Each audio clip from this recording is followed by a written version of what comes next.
The focus today will be upon our relationship to our former mission field, so I need to give you a little bit of background. Cecilia and I were both significantly influenced by Otis Gatewood in his endeavors in post-World War II work in Germany and in Russia. And early in our marriage, we decided that we would like to do some mission activity outside the Bible Belt, United States. We did move to New York as part of that venture. Cecilia had a degree in home economics education. I had a bachelor and later a master's in chemical engineering with a focus on nuclear engineering. And we wanted to use that education to advance the kingdom. I never, ever wanted to be a full-time preacher because at the time, public speaking was a totally terrifying event. And some of you may be able to relate to that. During the 1960s, South Africa was undergoing a significant change. They were having a huge migration from the north, and most of these people coming in from the north were not technically trained at all. And so the government, as part of its plan, embarked upon what they call assisted immigration, and that was to bring in people with technical skills and to help improve the dynamics of the country and the technical structure. So they targeted Europe and North America for those who might wish to move to that country. 40,000 individuals a year move from Europe or Canada into South Africa to boost their technological base. Well, when Cecilia and I learned about all of this, we decided this might be the way in which we ought to go. So in 1965, we made the decision at a Bayshore, Long Island missions conference that this is what we would do.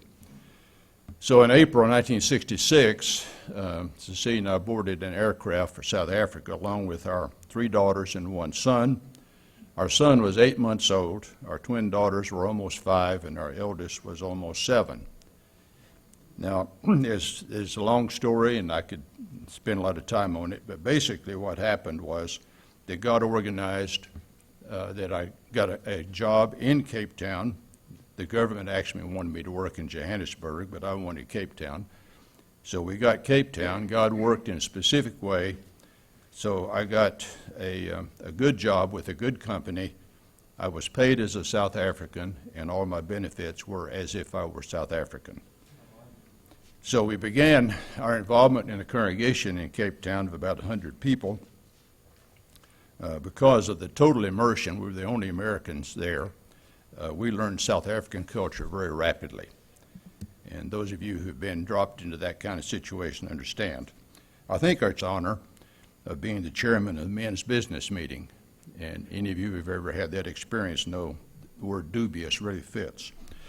Then we were at the Queen Mary congregation in Durban for a year on a work assignment.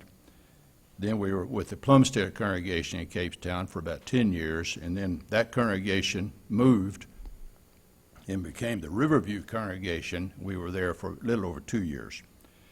And we left in 1982 at a time and in a way that was totally impossible. All of the information we had would have said, you cannot do what you wish to do. But again, I think God organized it, and it was totally impossible. To give you some more background, our children's schooling was primarily in the South African school system.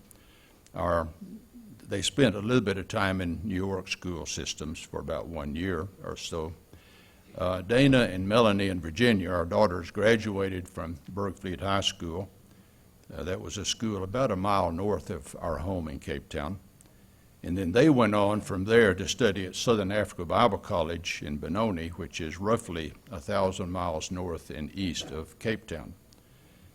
And then they transferred to Lubbock Christian University, and all of them graduated there with some very excellent scholastic records. I can say the South African school system at the time was really good, and children really learned and grew in many, many ways. Our son Harold was not a graduate of high school yet when we moved back, so when we got back to Beaumont, Texas, I'll come back to that in a minute. Got to Beaumont, our son faced the choice, should he enroll in the 11th grade or the 12th grade? The school system couldn't make up their minds. So basically, we made his mind up that it'd be 11th grade. We gave him 2 years to adjust to American culture, which I think was probably a good idea. He went on later to Abilene Christian, later the Texas Tech Law School, and got his law degree. Our eldest daughter got her master's from Harding, and one of our twin daughters got her master's from Lamar University. So education was a very big part of our life, and I think it's really helped them out in many ways. Going back to another thing I mentioned, when we came back to the United States, again, an impossible transfer at a time in which the company said there were no transfers anywhere for any reason at any time, and just forget it. I got a transfer. Then the interesting thing, they asked me, which would I prefer, working in Manhattan or working in Beaumont, Texas? Employees don't normally determine where they go. I thought that was interesting. We'd lived in the New York area. I had actually worked in Manhattan for a while, and we decided Beaumont was a better deal. Some of you may have been to Beaumont. It's a very different culture from here, even though it's in Texas. And besides, C and I are both Texans, so that pretty well made up our minds. And so now that we're living outside South Africa, and this is really the focus that Charles asked me to look at, what is our relationship? Well, we've been blessed that we can return to South Africa on roughly a 2 to 3 year pattern. God has provided for us in this effort, because when I retired in Texas from Mobil Oil, part of my package was that I get a monthly pension paid in Cape Town. And of course now I've had to transfer it to Johannesburg because that's where the main bank is. But the pension is not large, but we are able to use it in, I think, effective ways. Numbers, it helps pay for our trips back and forth if we let it build up. Plus, we're helping a couple of people there, and I'll come back to that shortly. And I have an interesting experience every time we go there. I hold little cards that say I am a company retiree. Therefore, I can use it to get discounts in various places. I can get the discount if I don't say anything, because the minute I open my mouth, it confuses them terribly. So basically, I have to stay mute and get my discount, except when the grocery stores, they don't care. In 1985, we had the privilege, in this part of our heritage there, the congregation we were with in Beaumont, Texas, the Ridgewood congregation, was supporting a man in Rhodesia, Rob Thompson. And he had passed away. You know, we went there to see what we could do for his widow. And the fact that we had lived in that part of the world made the trip a little bit easier. In fact, it made it feasible. So I think that worked out very well. We've had the blessings since our departure that we've been able to go back to South Africa with each of our children, so they can go back and see where they grew up, which is, I think, a very important emotional thing for them. And they take their children so they can see where their parent grew up. And that's been a very positive and encouraging thing for them. One grandchild's not made the trip yet, so we've got one more trip to South Africa for sure. So we're looking forward to that. Now, whether it'll be in 2018 or 2019, don't know yet. When we get back to South Africa, we have the blessing, we get to worship with a lot of our brethren that we've known since the early 60s, or middle 60s. In the Cape Town metropolitan area, we get to visit the congregation.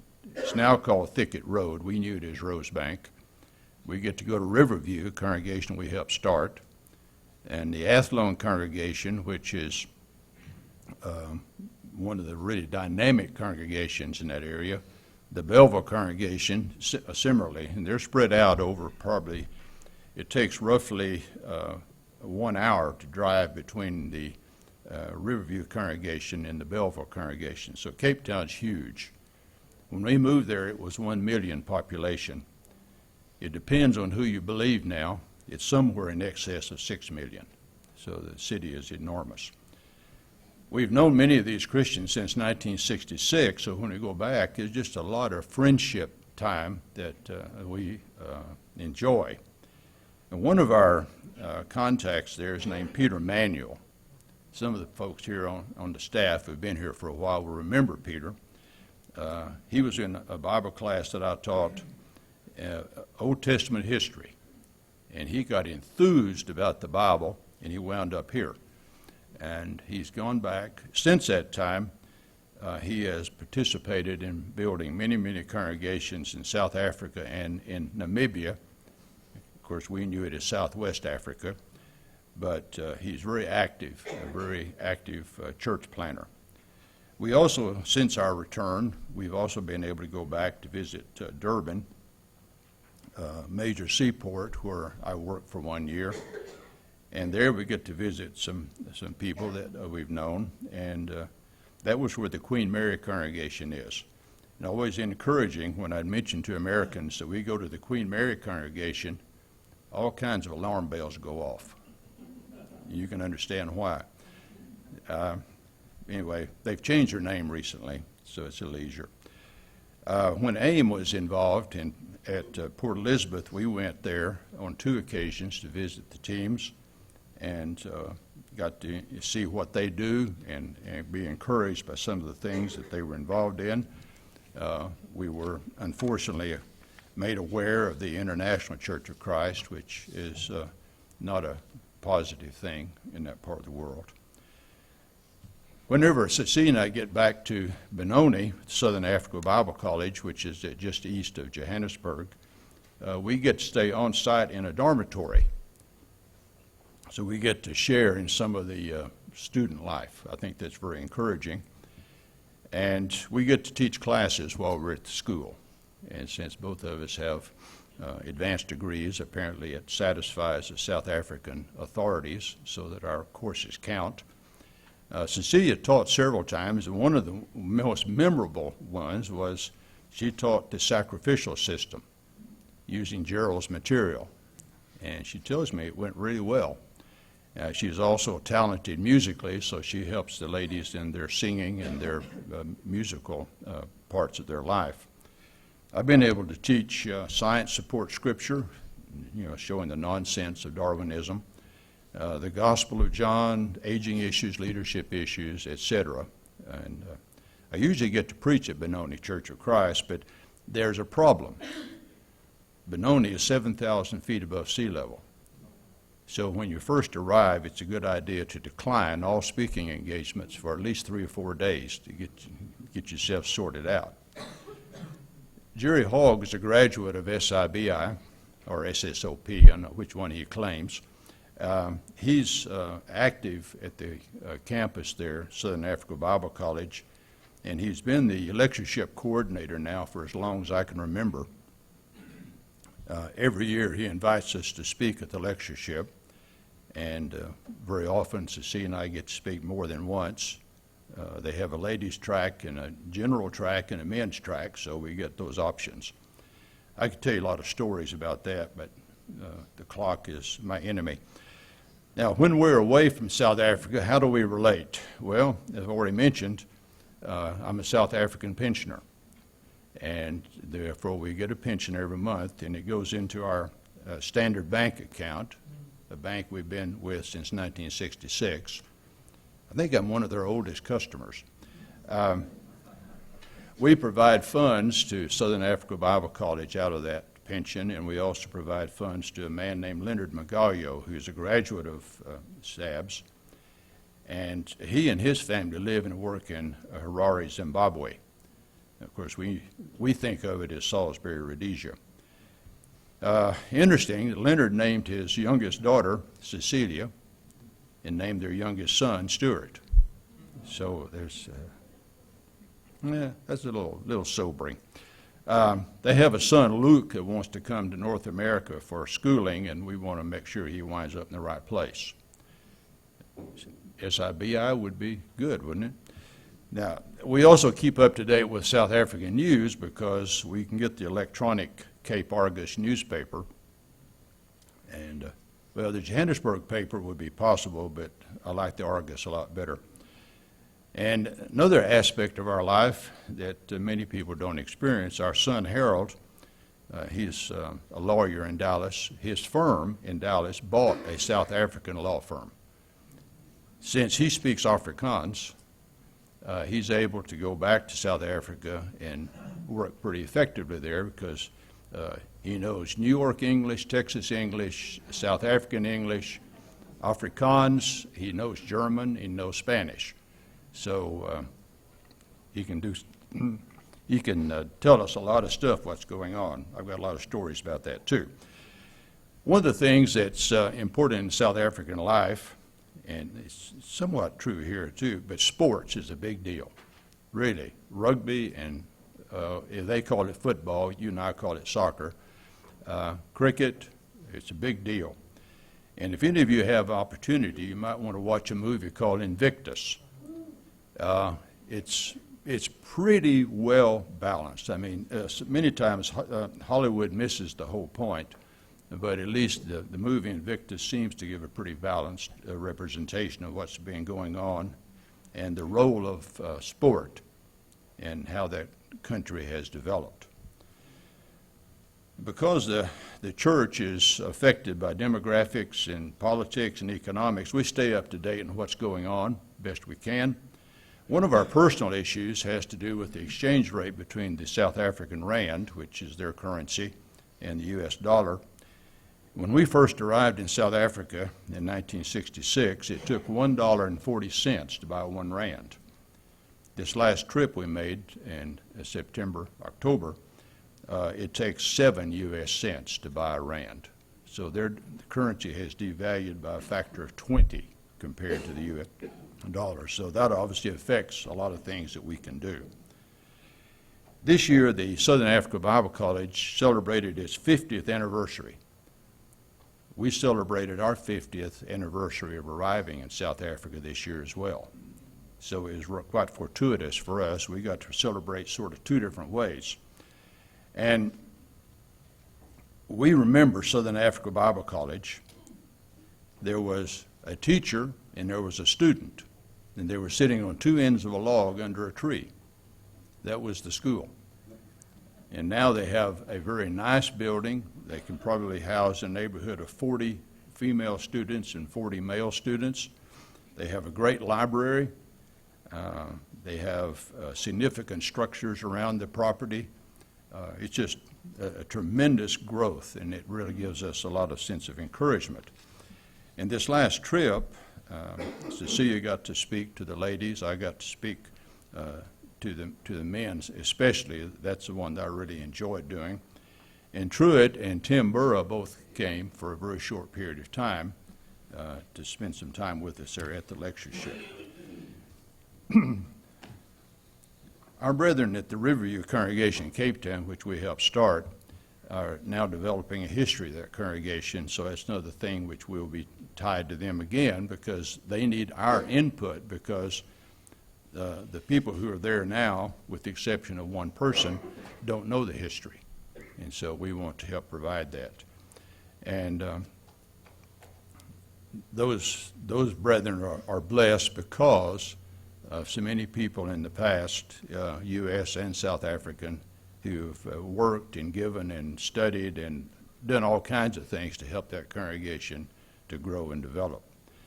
Sometimes we learn about things in South Africa that really influence us positively.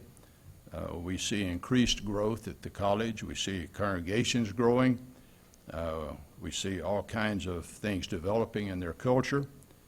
As a sideline, one of the things that absolutely amazed us on this trip is I've never seen traffic density at the level that we saw this time in Cape Town.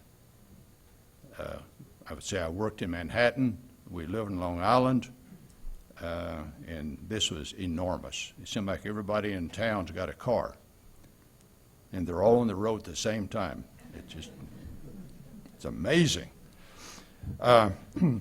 When we're there, people constantly tell us that they use our materials that we used in the past. We had a national publication that went to about 17 different nations in that part of the world, and people still use our material that we published at that time. They also remind me of the time that I was on national television and national radio to present the gospel account in contradiction to the Darwinian accounts. And I think that was very encouraging. So, that's been 30 years ago, but people still remember. Bear that in mind as you go. In South Africa, age is respected.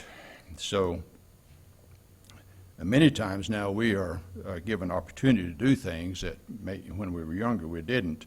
And people that were in their teens now are in their, somewhat older, and they really listen to us, and it's encouraging. Somebody in their 30s and 40s calls you uncle and auntie. Because we were self-supporting, we didn't have any sponsorship by any U.S. activity.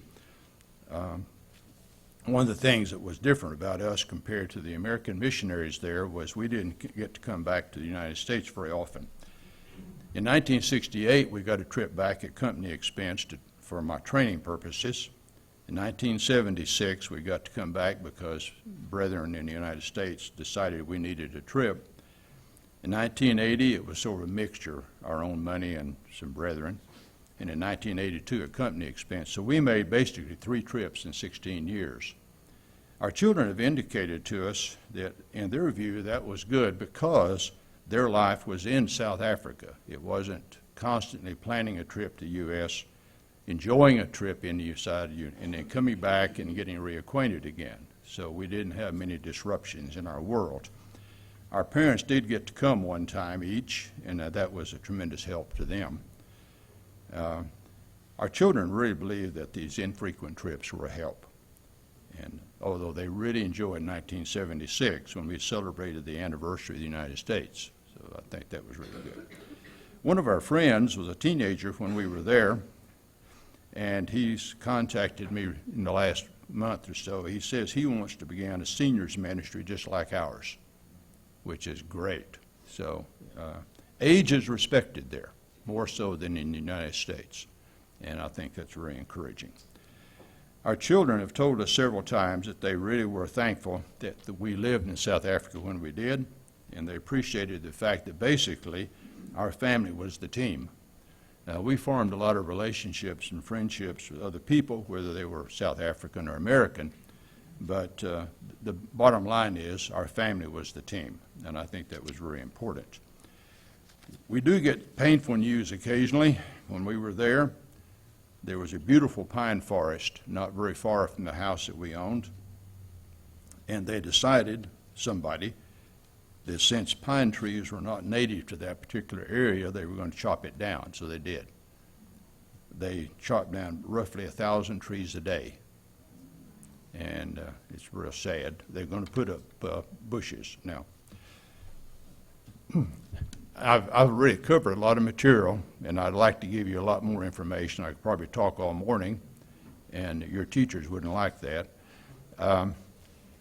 But the things that I hope that you'll go away with, if you don't remember all the details, is simply this.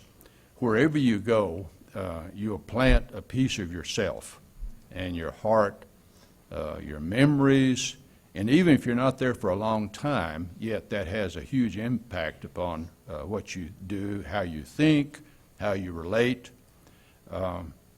And so what I would really recommend that is that when you've been in a special place, which you will all be, always remember that that was special. And it wasn't just accidental or a little time you spent or just something you did. No, it forms a very important part of your heart.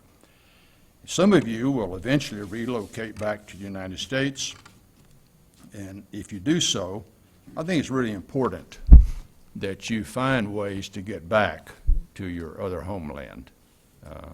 That will have a big, big impact upon your life. In fact, you may not